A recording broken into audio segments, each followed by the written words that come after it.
Olá a todos.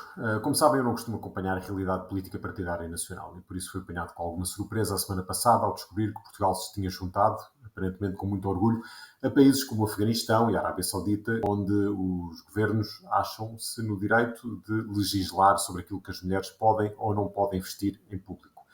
Estou a falar, obviamente, da lei da burca. O preâmbulo da lei fala muito romanticamente nas questões da opressão, liberdade das mulheres e todas essas questões. Fala muitas vezes em burcas, véus islâmicos, portanto fala em Islão especificamente, deixando muito claro que esta lei se dirige a uma determinada classe de mulheres de uma determinada religião, o Islão, mas depois a própria lei, os artigos da lei, só falam em segurança, nunca falam em questões de opressão, liberdade das mulheres. A única vez em que se fala de religião é para proibir aquilo que julgo que já é proibido no nosso país, que é obrigar alguém a tapar a cara por razões de género ou de religião. Eu julgo que ninguém pode obrigar ninguém a tapar a cara neste momento, sem esta lei, por qualquer motivo, quanto mais por questões de sexo ou de religião. Curioso aqui o Chega a usar o termo género em vez de sexo. Achei piada a isso. Vamos começar aqui por estabelecer bem aqui uma questão. Esta lei não serve rigorosamente para nada de bom. Nada. O número de mulheres em Portugal que usa burca é absolutamente negligenciável, portanto, essa não é uma questão. As exceções que estão colocadas na própria lei, permitindo que a pessoa possa continuar a tapar a cara por razões climatéricas, por razões de saúde e por uma série de razões profissionais, implica que mesmo as poucas que usem, eu acho que muito facilmente a podem contornar se esta proibição chegar a entrar em prática. Basta dizer que estão a tapar a cara porque estão com frio ou porque estão a tapar a cara porque está sol. São razões climatéricas e ninguém pode dizer nada em contrário. E a meu ver, pelo contrário, pode agravar a situação daquelas que, de facto, são oprimidas e usam a burca porque são obrigadas a tal, contra a sua vontade, pelas suas famílias, porque aquilo que vai acontecer é que, para evitar males maiores, as famílias vão, se têm esse tipo de controle sobre aquilo que as mulheres vestem e fazem, vão passar a mantê-las em casa fechadas e não andarem em espaços públicos. Portanto, estas mulheres vão simplesmente desaparecer da vista e deixam de ser um problema social, mas não deixam de sofrer com isso e não deixam de ser oprimidas por isso.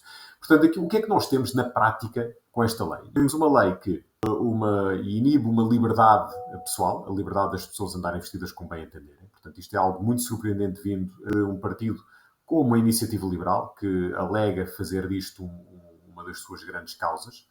Temos uma lei que é inútil e, portanto, é um desperdício de tempo prático do Parlamento e dos deputados. Este desperdício é algo que o Chega se gaba muito de combater, e temos uma lei que está dirigida a agravar a discriminação e o preconceito que existe em relação a uma minoria, neste caso uma minoria religiosa, e uma subclasse dentro dessa minoria, que é algo que o CDS e o PSD se orgulham muito de combater e, no entanto, ultimamente temos vindo a notar alguns tiques que apontam, infelizmente, no sentido contrário. Igualmente surpreendente ver o Chega a falar, e mais uma vez no preâmbulo, o Chega, que é liderado por alguém que gosta de se deixar fotografar ajoelhado em oração, citar, aparentemente com grande orgulho e grande concordância, o conceito de laicidade de França. Isto está no preâmbulo.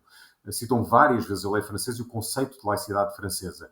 Este é o mesmo conceito que levou a que, atualmente, funcionários públicos em França não possam andar com símbolos religiosos ostensivos, isto é, os judeus não podem usar kippah, mulheres não podem usar véu de qualquer espécie, não estamos a falar de burca, e um católico não pode andar com uma cruz ao peito, por exemplo, qualquer coisa que demonstre a sua pertença religiosa, as suas convicções religiosas. Portanto, é também o mesmo conceito de laicidade que tem conduzido a que centenas, dezenas ou centenas de estátuas, imagens religiosas católicas em França tenham sido removidas, destruídas, demolidas e retiradas do espaço público, tudo em nome do conceito francês de laicidade, em que a religião é considerada algo ofensivo e um atentado à liberdade dos cidadãos. Portanto, vemos o Chega a citar de forma e com aprovação esta lei, e vemos o CDS a votar a favor, e vemos o PSD a votar a favor. Tudo isto são coisas que eu não imaginaria há relativamente pouco tempo.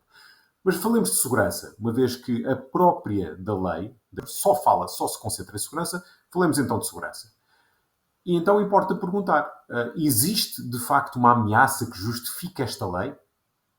Existe uma onda de criminalidade ou de ameaças protagonizados por mulheres de burca em Portugal? Os dados apontam nesse sentido? De todo. Obviamente não apontam nesse sentido. E podem dizer, está bem, não obstante o preâmbulo, isto não se dirige só a mulheres muçulmanas, e dirige-se também a qualquer cidadão que queira, por exemplo, pôr uma máscara para ir assaltar uma carrinha de valores. O que nos obriga a perguntar se um assaltante de um banco, uma pessoa que quer andar num bando criminoso para prevaricar, vai deixar de o fazer de cara tapada simplesmente porque a lei agora impede as pessoas de andarem de cara tapada em público, a não ser, claro, que esteja frio, ou que esteja calor, ou que estejam doentes. Portanto, volto a perguntar, quais são os dados que de facto apoiam esta ideia de que esta lei seja necessária para combater a insegurança? Não são nenhuns. Não são nenhuns. Mas sabem quem é que habitualmente anda de cara tapada e tem um historial de elementos, felizmente uma minoria, que agridem pessoas com violência de tal forma que o Comitê Europeu Anti-Tortura do Conselho Europeu teve de mandar uma repocada, um recado ao Estado português? Estou a falar da polícia, nomeadamente de certas vertentes da polícia, aqueles a que nós costumamos chamar a polícia de choque, polícia de intervenção. Eu já escrevi sobre este assunto mais do que uma vez. Eu sei de pelo menos 3 casos de homens que ficaram cegos por violência policial, sem que os autores das agressões pudessem ser identificados. Sabem quantas pessoas é que eu conheço, ou de quantos casos é que eu conheço de pessoas em Portugal que foram agredidos por mulheres de burca e em qualquer circunstância? Isso mesmo, zero. Eu não pretendo transformar este vídeo num manifesto antipolicial de todo. A minha experiência é de que a polícia, que é obviamente necessária em qualquer sociedade, está cada vez mais bem preparada, mais bem treinada, mais profissional. Eu acho que isso é inquestionável. A questão é que ainda existem abusos. E olhando para os dados que existem, eu acho que vale a pena perguntar para que é que serve esta lei. Se de facto, de um lado, nós não temos qualquer ameaça vinda de um setor da população que anda de burca, por que é que existe esta lei? Não existe rigorosamente para nada. Tendo visto que o argumento da segurança é uma total farsa, o que é que distingue esta lei de uma lei que proíba, por exemplo, os padres andar de cabeção, ou as freiras andar de hábito, ou os judeus poderem andar de kippah? Chegamos aí a um ponto fulcral, que é, porque é que isto me preocupa? Eu não sou pai de ninguém que anda de burca, não sou filho de ninguém que anda de burca, eu não conheço ninguém que anda de burca, aliás, não me lembro da última vez que vi alguém andar de burca em Portugal. Porquê é que esta lei me preocupa? Preocupa-me porque me interessam muito as liberdades individuais e devem interessar a qualquer cristão. Sobretudo quando essas liberdades em nada me ameaçam ou prejudicam, como é o caso de que estamos a falar agora.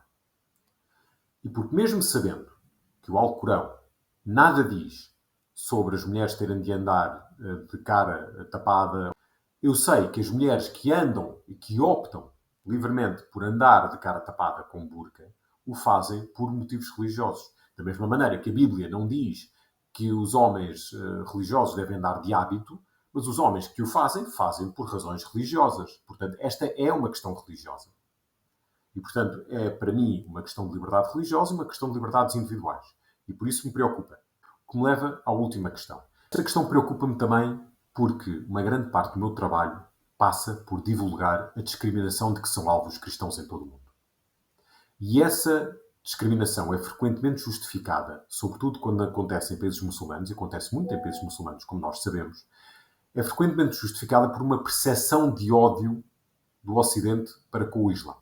Cada vez que um país europeu aprova uma lei que de alguma forma discrimina os muçulmanos, e especificamente os muçulmanos, como as leis da burca, essa percepção sai reforçada. E quem vai pagar por isso não sou eu, não são vocês que me estão a ver, são precisamente aqueles que vivem em países de maioria muçulmana e que passam a ser discriminados com mais força, com mais veemência.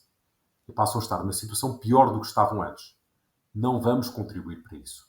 Eu peço, só posso esperar que esta lei nunca passe de letra morta. Porque é uma lei inútil, é uma lei discriminatória e é uma lei que dá ao Estado a autoridade de poder legislar sobre como as mulheres da nossa sociedade podem ou não podem andar vestidas. E isso é um precedente tremendamente perigoso. E eu não quero isso para o meu país. Nem para as muçulmanas, nem para as minhas filhas, nem para a minha mulher, nem para ninguém. Obrigado.